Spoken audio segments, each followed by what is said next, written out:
काजी मुस्कान जी आई कुआड़ा कहिया फूटी आही बा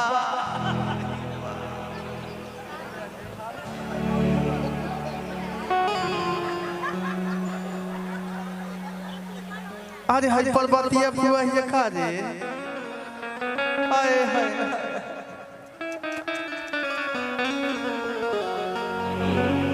लड़का के मामा बुलाओ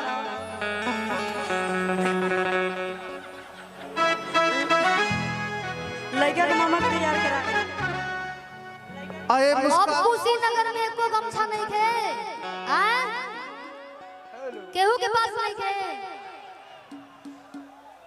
हाँ हई सूट करी ललका गमछिया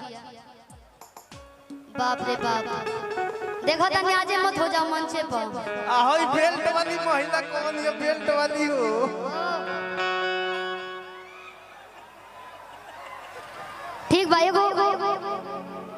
हमार लुक आप रउआ सब पीछे मुड़ के रही एके बार मुड़ाए हां बस एगो गेटअप हमार देख ले हो पुष्पा राज वाला जमन लुक रहे वो लुक हम ही क्रिएट कर रही अपने आप से केकरा केकरा अच्छा लागल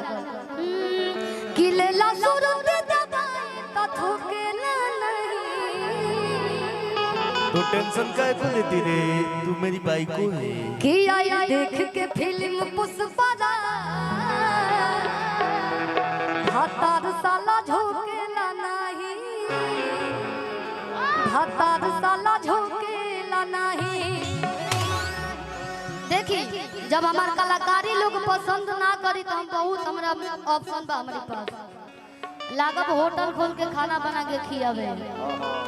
आना तो डायरेक्टर बन जाए बहुत माइंड में बा क्रिएटिव ऐसा हो तो बिरयानी बड़ा बढ़िया बनावे और पीछे ऐसा कि लोग थोड़ा सा और पीछे हो जाए ऐसे ऐसे हो जाइए हल्का सा मेरे में सट जाइए इधर मेरे में सट जाइए ये कर्जा जीवन भर आप सटिए गुड़िया जी आप सटिए अब सोहर होखे हूं पीछे से भी बोली चाची सोहर भाई आओ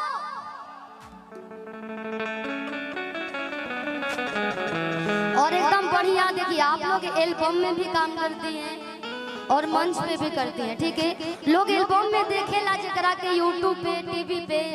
फेसबुक पे तो करे के चाहे लोग कि हाँ अरे भाई करे के तो टीवी पे देख ले बने मंच पे बुला के सामने सामने देखिए तो वही तरह एक्टिंग करे के बा बढ़िया से ईमानदारी